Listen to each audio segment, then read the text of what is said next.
스토리텔러 김 작가의 텔러 여러분 안녕하십니까? 재미있는 이야기 속에서 의미를 찾아 우리가 함께 소통하며 성장하는 채널 스토리텔러 김 작가입니다. 지난 영상에 이어서 어떻게 말할 것인가 이 책의 두 번째 이야기를 말씀드리겠습니다. 책은 대화를 하듯 말해야 한다고 합니다. 마음에 제대로 닿는 강연을 하는 것은 쉽지 않습니다. 어려운 일이죠. 먼저 말하려는 내용을 완전히 소화하고 치열하게 연습을 해서 친한 친구에게 대화하듯 편하게 말할 수 있어야 한다는 것입니다. 그러기 위해서는 연습 또 연습이 필요하다고 조언하고 있습니다. 그리고 진정성의 중요함을 강조합니다. 진정성은 그냥 생겨나지 않는다. 정말이다. 진정성은 그냥 생기지 않는다니 이게 말이 되는가? 당신이 진심이고 그래서 가슴에서 우러나오는 말을 한다면 연습 없이도 진정성 있게 말할 수 있지 않을까? 꼭 그렇진 않다. 진정성 있는 강연이나 발표를 하려면 많은 노력이 필요하다. 지금까지보다 더 깊게 영혼에 파고들어 말하려는 주제의 느낌을 가장 잘 드러내는 적확한 단어를 고르고 그 말을 가장 영향력 있게 전달할 방법을 찾아야 한다. 그리고 그것이 몸짓과 표정 같은 신체 언어를 통한 비언어적 의사 전달 방식과 올바른 합을 이루는지 확인해야 한다. 세 가지 P의 중요성. 세 가지 P란 열정, 연습, 존재감입니다. 이는 진실한 소통의 열쇠로서 이것이 충족되면 마치 대화를 나누듯 프레젠테이션을 할 수 있습니다. 가장 먼저 자신이 무엇에 열정이 있는지 전달하려는 메시지와 그 열정을 어떻게 연결할지 알아내야 합니다. 그 다음은 많은 연습을 해야 하죠. 오로지 이 두 가지가 충족된 다음에야 진정한 존재감이 표면에 떠오를 수 있습니다. 이야기의 핵심을 뽑아내서 시각적으로 잘 구성하고 여기에 생명력을 불어넣어 내용을 편안하게 전달하여야 하기 위해서는 많은 연습이 필요하다는 것이 결론입니다. 스티브 잡스의 프레젠테이션은 정말 쉬워 보이는데요. 사실은 그만큼 많은 노력을 했기 때문이라는 거죠. 파워포인트 리모컨을 손에 쥐고 태어난 사람은 아무도 없으니까요. 어떤 한 분야의 대가들은 복잡한 주제를 쉽게 설명합니다. 그리고 청중도 그렇게 느끼게 됩니다. 아인슈타인은 간단하게 설명하지 못한다는 것은 완벽하게 장악하지 못했다는 의미다 라고 말했습니다. 작은 것이 아름답다를 쓴 슈마허는 똑똑한 바보는 일을 크고 복잡하게 만들 수 있다. 하지만 그 반대로 하기 위해서는 일말의 천재성과 많은 용기가 필요하다라고 말하며 용기를 강조합니다. 단순하려면 용기가 필요합니다. 파워포인트 슬라이드에 읽기도 힘든 깨알같은 글자 대신 사진 한 장을 넣으려면 용기가 있어야죠. 또한 프레젠테이션 슬라이드 숫자를 줄이려면 용기가 있어야 합니다. 그리고 길게 횡설수설하는 대신 10분만 말하고 끝내려면 용기가 있어야 하죠. 레오나르도 다빈치는 이렇게 말했습니다. 정교하고 복잡한 것의 극상은 단순함이다. 그리고 헨리 데이비드 소로는 우리는 사소한 것들의 인생을 낭비한다. 단순하고 또 단순하게 살아라 라고 말합니다. 요즘 TV나 유튜브에서 대학 교수, 박사, 애널리스트 등 각 분야의 전문가라고 하시는 분들이 정치, 경제, 사회 각 분야에 대해서 설명을 해 주십니다. 그런데 어떤 분은 전문 용어와 영어, 한자 등을 많이 쓰면서 장황하게 설명하시는 분들이 있습니다.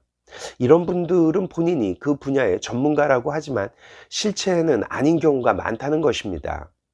이런 분들은 본인의 지식을 자랑하려고 하시는 분이거나 아니면 다른 의도가 있다고 보아야 할 것입니다.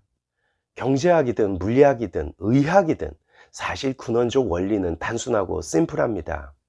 아인슈타인의 말을 다시 강조해서 말씀드리면 간단하게 설명하지 못한다는 것은 정확하게 내용을 이해하지 못했다는 것과 같은 말입니다. 많은 세계적 기업의 CEO와 영업 및 마케팅 책임자들은 기존의 낡은 파워포인트 프레젠테이션을 던져버리고 시각적 여행 같은 프레젠테이션을 선호합니다. 총싸움에 칼을 쥐고 나가서는 안 된다라는 옛 격언은 꼭 유념할 말입니다.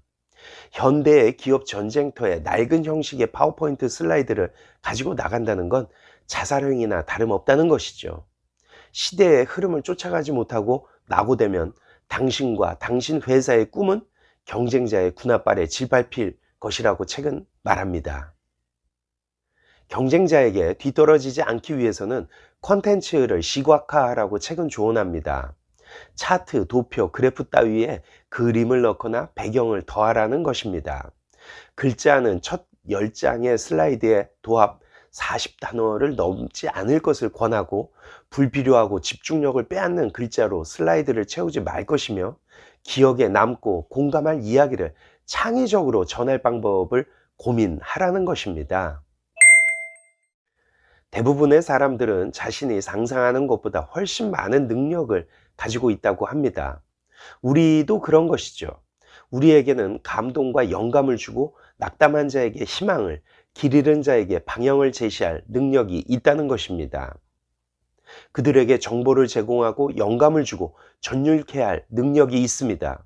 그런데 이것은 스스로 그럴 수 있다고 믿어야만 가능한 일입니다. 생각은 21세기의 화폐라고 합니다. 생각은 우리의 인생을 바꿀 것이라고 책은 말합니다. 어쩌면 세상을 바꿀지도 모를 일입니다.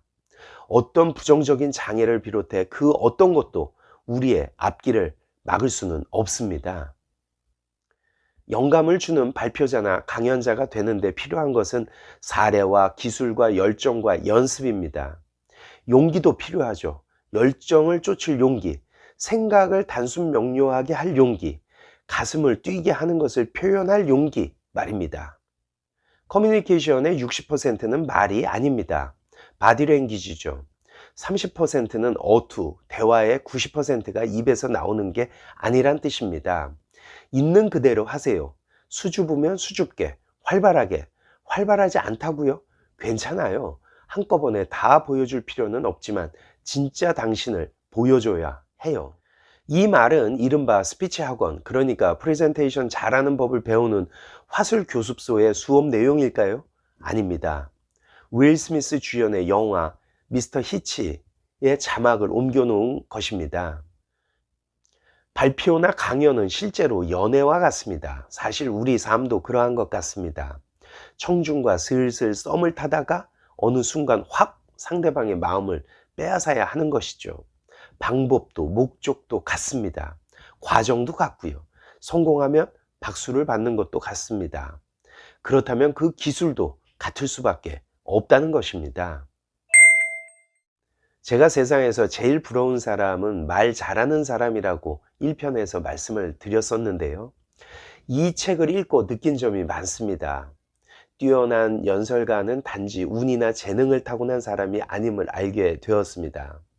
단순하게 표현할 용기와 진정성을 담아서 표현할 수 있도록 정말 열심히 노력해야 한다는 것도 알게 되었습니다.